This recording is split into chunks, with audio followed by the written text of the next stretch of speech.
کسی ولی اللہ سے تعلق کیسے ہوتا ہے اور کیا ہونا چاہیے؟ پہلے بنیادی باتیں دیکھ لیں۔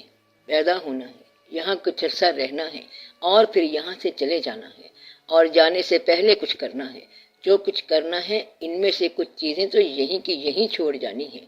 ایک کہانی میں نے آپ کو سنائی تھی۔ ایک بڑھیا رو رہی تھی۔ اس سے پوچھا کہ کیوں رو رہی ہو؟ کہتی ہے وہ میری گٹھری لے گیا۔ تو اتنی زور سے کیوں رو رہی ہو؟ رو اس لیے رہی ہوں کہ وہ وہاں جا کے پھینک گیا۔ اگر اس نے پھینک جانی تھی تو پھر مجھ سے کیوں چھینی ہے؟ یہ بڑھیا جو ہے وہ دنیا ہے، اس سے آپ سامان چھینتے ہیں اور تھوڑی دور جا کے نامعلوم موڑ پر پھینک جاتے ہیں اور آگے چلے جاتے ہیں۔ سامان کو آگے آپ لے جا نہیں سکتے۔ لوگ تو مرنے کے بعد آپ کا نام بھی چھین لیتے ہیں اور میت کہتے ہیں۔ بڑے افسوس کی بات ہے، حالانکہ ساری عمر آپ اپنا نام اجاگر کرتے رہتے ہیں۔ تو یہ بات سمجھنے والی ہے کہ نام کی حد تک بھی یہ امانت آپ کو واپس لوٹانی ہے۔ باقی کیا کام رہ گیا؟ انسان نے ضرور جانا ہے۔ دوسری گنجائش آپ کے پاس یہ نہیں ہے کہ 60 سال کی زندگی میں کم از کم 20 سال سونا ضرور ہے۔ عام طور پر آپ 1/3 یعنی 8 گھنٹے سوتے ہیں۔ کچھ سال نوکری میں بیچ دیتے ہیں تاکہ باقی کے سال گزاریں۔ اس میں بچپن کی تعلیم اور بیماری کا وقت بھی نکال دیں۔ آپ کے پاس کچھ بنانے کے لیے چند سال ہیں کہ ان سالوں میں کچھ بننا ہے۔ آپ کا لہجہ اور زبان عربی نہیں ہے۔ آپ اگر حلق سے بولیں تو آپ کے لیے ویسے ہی مشکل ہو جائے گی۔ کوئی عربی دان آئے گا اور اس میں ساری غلطیاں نکالے گا، کہے گا کہ کوئی بھی قرآن شریف صحیح نہیں پڑھتا۔ اس کے بعد اب تعلق باللہ کی ضرورت ہے اور تعلق بالدنیا کی ضرورت ہے۔ ماں باپ کے احکامات ہیں، اولاد کی ضروریات ہیں، تو اس زندگی میں آپ الجھن نہ ڈالیں۔ اللہ کے ساتھ تعلق اگر مفرد ہوتا، خالی توحید کا تعلق ہوتا، تو شیطان بھی اس کے جلوے میں گم ہے۔ اللہ کو تو وہ مانتا ہے سجدہ کے روپ میں۔ بہت سے اور لوگ ہیں جو رسالت صلی اللہ علیہ وسلم کے بغیر خدا کو مانتے ہیں۔ تو پھر آپ نے صرف اللہ کو ہی نہیں ماننا، بلکہ اللہ کے ماننے کے ساتھ ہی رسالت صلی اللہ علیہ وسلم کو ماننا ہے۔ اب آپ اللہ کے ساتھ یک لخت انسان کے پاس آ گئے۔ اللہ نے خود فرمایا ہے کہ اگر مجھ سے محبت چاہتے ہو تو آپ صلی اللہ علیہ وآلہ وسلم سے محبت کرو، پھر میں تم سے محبت کروں گا۔ قل ان کنتم تحبون اللہ فتبعونی یحببکم اللہ۔ تو اللہ اس محبت کی راہ دکھا رہا ہے، یعنی محبت مصطفیٰ صلی اللہ علیہ وسلم کی راہ اللہ دکھا رہا ہے۔ پھر اللہ کا یہ بیان ہے کہ میں اور میرے فرشتے درود بھیجتے ہیں۔ اندازہ لگاؤ کہ اللہ ہو کر مخلوق پر درود بھیجنا، مخلوق میں سے کسی ایک کا انتخاب کرنا اور اس پر درود بھیجنا، بڑے غور والی بات ہے۔ تو تعلق بنانے سے پہلے یہ باتیں جاننی چاہیے۔ اللہ تعالیٰ نے اپنی مخلوقات میں سے ایک فرد کا انتخاب کیا اور اتنا انتخاب کیا کہ ان کو باعث تخلیق کائنات کہا۔ یہ بات خود اللہ تعالیٰ فرما رہے ہیں اور اپنے فرشتوں سمیت درود بھیج رہے ہیں۔ پھر اللہ کا یہ کام ہے کہ ایک وقت مقررہ کے بعد آپ صلی اللہ علیہ وآلہ وسلم کو بلا لیا، دنیا چھوڑنے کو کہا اور تکلیف سے بھی گزارا، فتح سے بھی سرفراز کیا، کمزوری بھی دکھائی اور لگاتار درود بھی بھیج رہا ہے۔ آپ لوگوں نے پڑھا ہوگا کہ حضور پاک صلی اللہ علیہ وسلم فاقہ سے بھی ہوتے تھے۔ اللہ تعالیٰ درود بھی بھیج رہا ہے اور فاقہ بھی بھیج رہا ہے۔ اب یہ بات آپ کو سمجھنی چاہیے کہ تعلق کی انتہا والے لوگ کون ہیں۔ جن کا اللہ سے سب سے بڑا تعلق ہے وہ یہ مقام رکھتے ہیں کہ فاقہ بھی ہے، یتیمی بھی ہے، منافقوں سے بھی معاملہ ہے، دشمن بھی ہیں، مشکلات بھی ہیں، اور اللہ کے ساتھ تعلق بھی ہے۔ تو یہ ہے تعلق باللہ کی شان۔ تعلق باللہ کی ایک اور شان یہ ہے کہ پیغمبر کو کنویں میں گرا دیا۔ وہ ایک پیغمبر کے بیٹے بھی تھے، بیٹا بھی ایسا کہ بہت پیارا، اور وہ بھی پیغمبر۔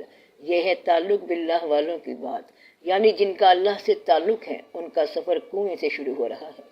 تو یوسف علیہ السلام کی پیغمبری کنویں سے شروع ہو رہی ہے۔ پھر غلاموں کی طرح بکے، وہ حسن و جمال کا ایسا پیکر تھے جس کی تعریف اللہ خود فرماتا ہے۔ پھر اپنی مملکت میں غلام ہو کے جانا، اپنے دیس میں پردیسی ہو کے جانا، یہ خاص بات ہے، راز کی بات ہے۔ اس طرح اللہ تعالیٰ نے آپ کو تعلق والوں کی بات بتائی ہے کہ تعلق ہوتا کیا ہے اور تعلق والے کس راہ سے گزرتے ہیں۔ کربلا کا واقعہ تو آپ سب کو پتہ ہی ہے۔ تو یہ دیکھیں کہ تعلق باللہ کو کس راستے سے گزارا جاتا ہے۔ آپ اپنی زندگی میں یہ ضرور دیکھیں کہ کہیں ایسا نہ ہو کہ تعلق اور تذبذب اکٹھے ہو جائیں، پھر کچھ بھی نہیں ملے گا۔ تعلق یہ ہے کہ جس کے ساتھ آپ کو اپنے سے زیادہ لگن ہو، اس کے حکم پر لبیک کہنا۔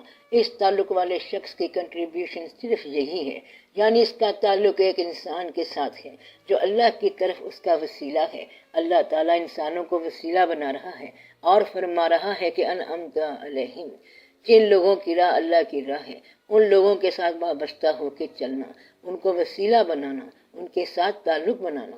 آپ نے تعلق کے جو فرائض پوچھے ہیں تو وہ یہ ہیں۔ مثال کے طور پر آپ کو ایک بیماری ہے، ڈاکٹر صاحب نے بیماری کے لیے ایک ایسا علاج تجویز کیا جو عام خیال کے مطابق بیماری کا باعث ہو سکتا ہے، لیکن ڈاکٹر تو وہ ہے، اب کیا کیا جائے؟ ڈاکٹر کا تعلق بیماری سے ہے، لہٰذا وہ دوائی کھاؤ۔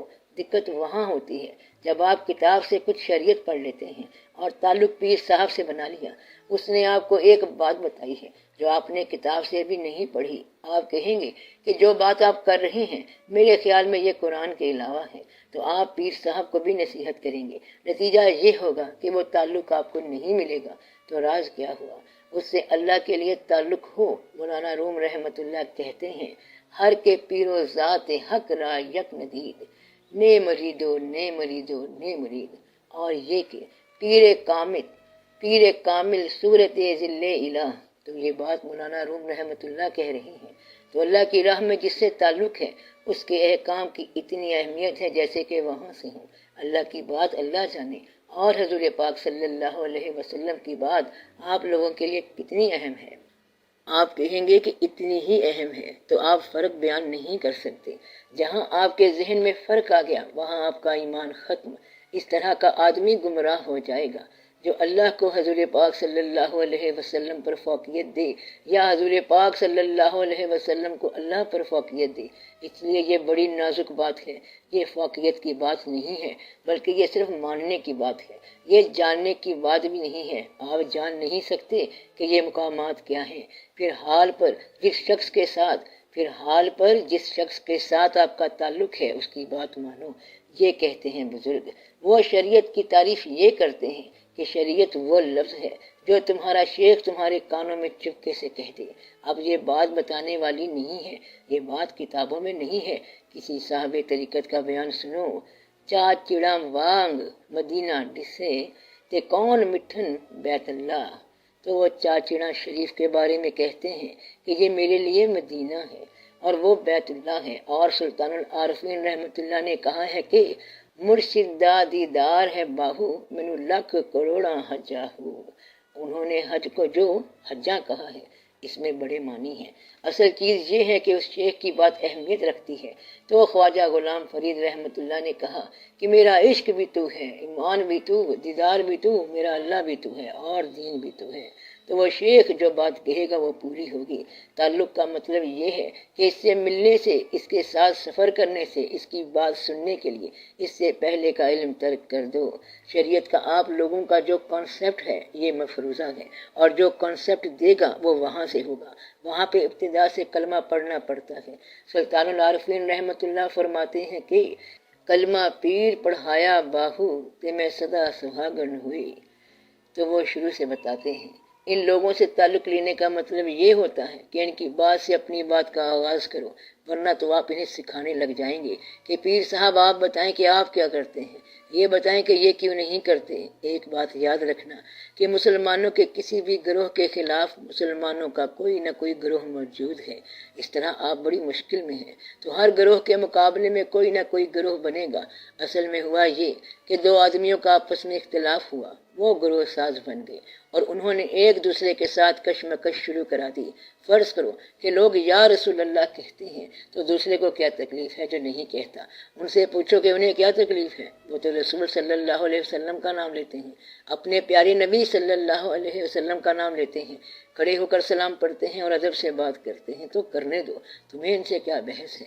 لوگ یہ کہتے ہیں کہ آپ صلی اللہ علیہ وسلم ماضی ہیں اور انہیں حال نہ سمجھو۔ اگر حال نہ سمجھیں تو پھر کلمہ نہیں بنتا آپ کا، پھر کلمہ ہے ہی نہیں۔ آپ لوگ یہ نہیں کہہ سکتے کہ اللہ کے سوا کوئی معبود نہیں ہے اور حضور صلی اللہ علیہ وسلم اللہ کے رسول تھے۔ تھے سے تو ایمان نہیں بنتا، بلکہ ہیں سے ایمان بنتا ہے، اور ہیں کو بھی آپ نے دیکھنا ہے، اپنے ایمان کا جائزہ لینا۔ اللہ تعالیٰ کا ارشاد ہے کہ جو یہاں اندھا ہے وہ آخرت میں یقیناً اندھا ہوگا۔ گویا کہ آپ اپنے ایمان کی صورت یہاں سے دیکھ کے جاؤ کہ جو ایمان آپ نے رکھا ہوا ہے وہ کیسا ہے، جس کو آپ مان رہے ہیں وہ کیسی بات ہے۔ آپ مستقبل کا ہمیشہ خیال رکھتے ہیں کہ ہم مستقبل کی بات کر رہے ہیں، آپ کو مستقبل میں یہ یقین ہے کہ ایک وقت آئے گا کہ جب آپ نہیں ہوں گے یا نہیں ہونے والے ہوں گے۔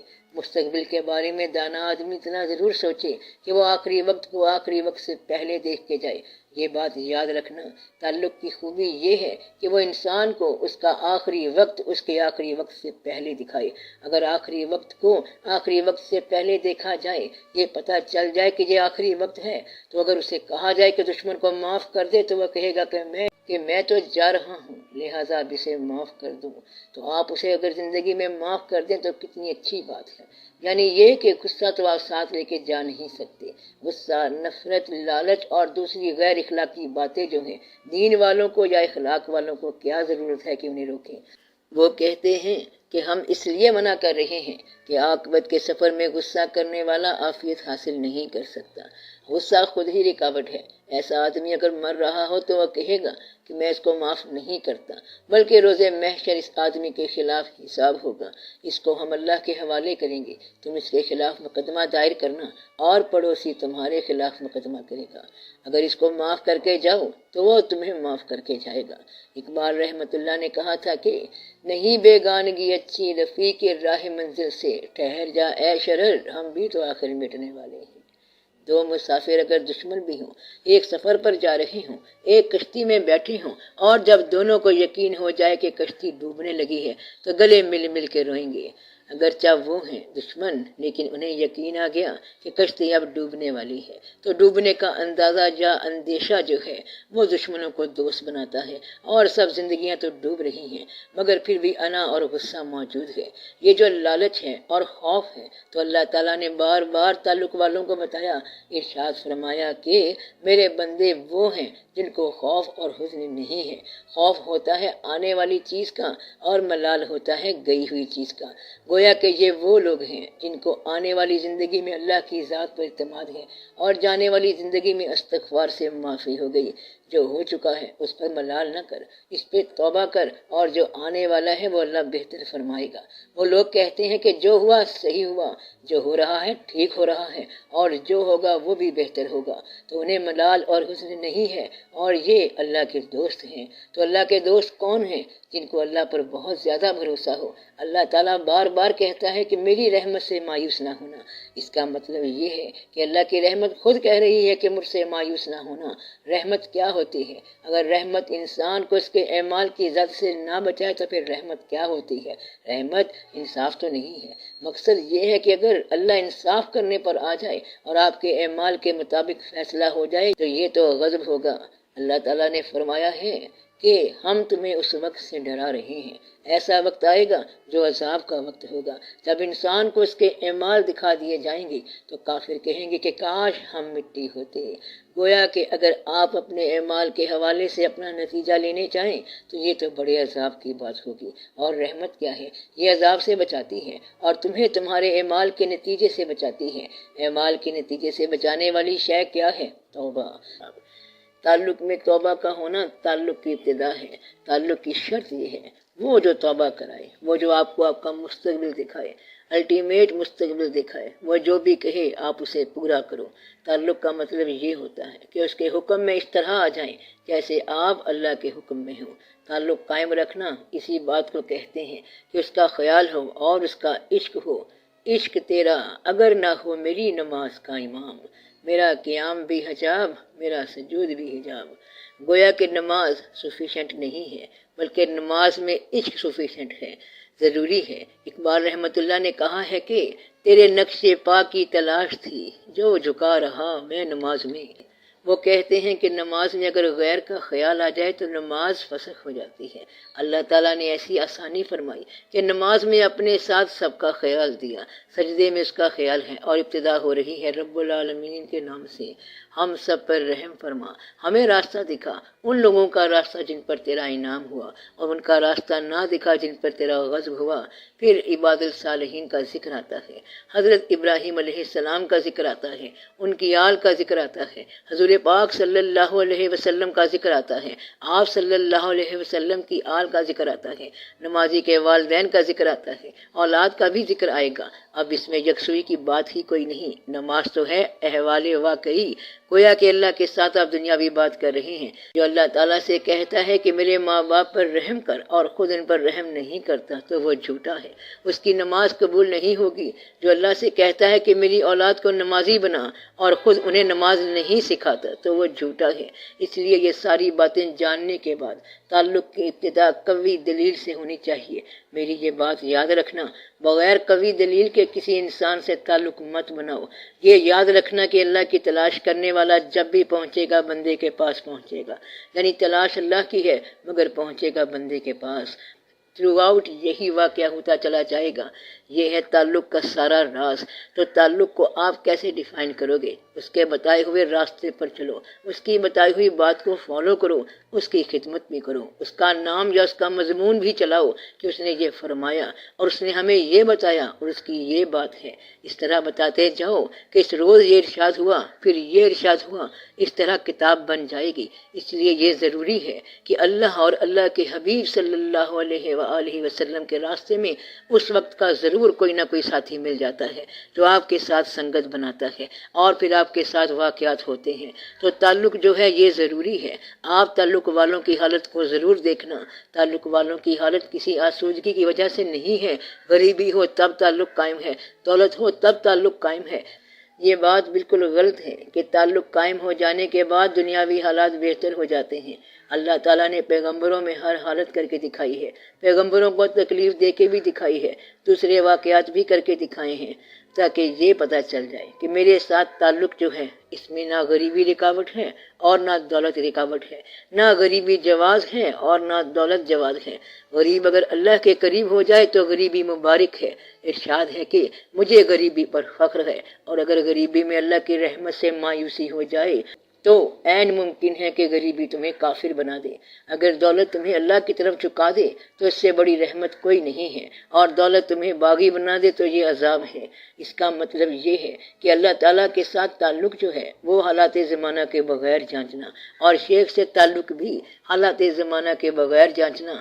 یہ نہ کہنا کہ ہم نے یہ بات کہی تھی مگر کام نہیں ہو رہا، وہ پورا ہو رہا ہے یا نہیں ہو رہا، مگر تعلق تو تعلق ہے۔ اگر آپ کے ابا حضور آپ کا کہنا نہ مانے تو بھی وہ ابا تو رہیں گے، تعلق قائم رہے گا۔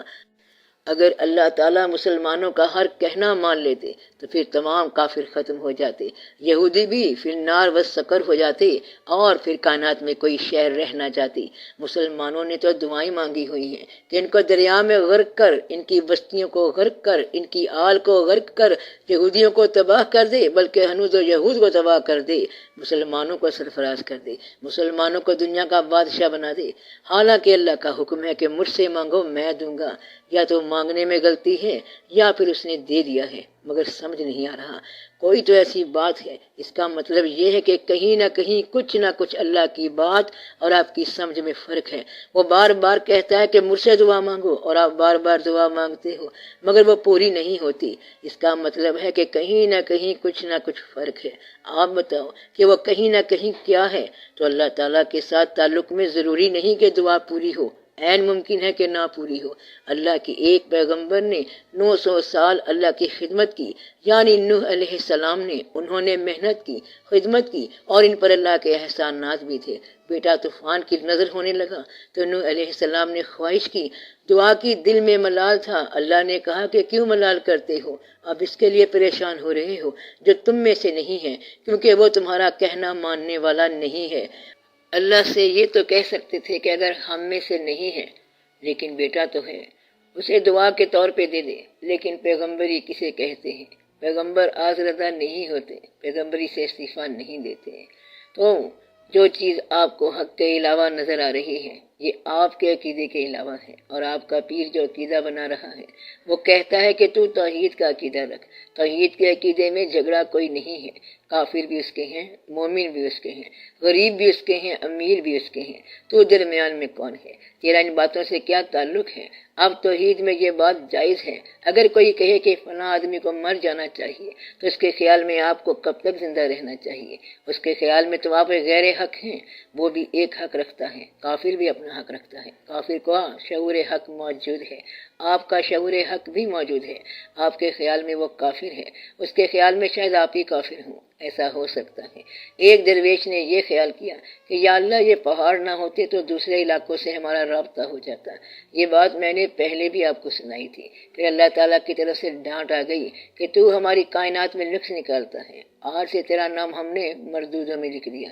وہ سمجھدار تھا، اس نے سجدہ کیا اور کہا کہ آپ جہاں بھی نام لکھیں ہم راضی ہیں۔ وہ نفسیات الہی پہچان گیا۔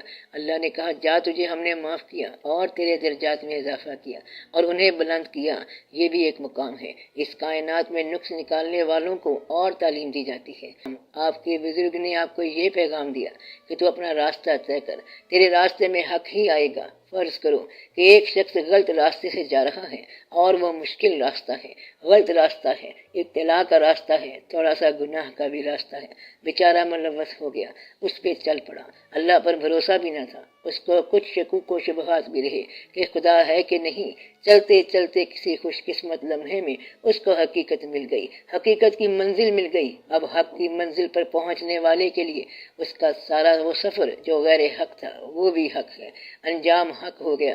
جب انجام حق ہو گیا تو وہ انجام حق میں جام بحق ہو گیا، تو سارے کا سارا سفر حق تھا، یہ بھی حق تھا اور وہ بھی حق تھا۔ پتہ نہیں کس کے تفعیل کیا ہوا، وہ مڑ کے دیکھے گا تو سارا راستہ ہی حق ہوگا۔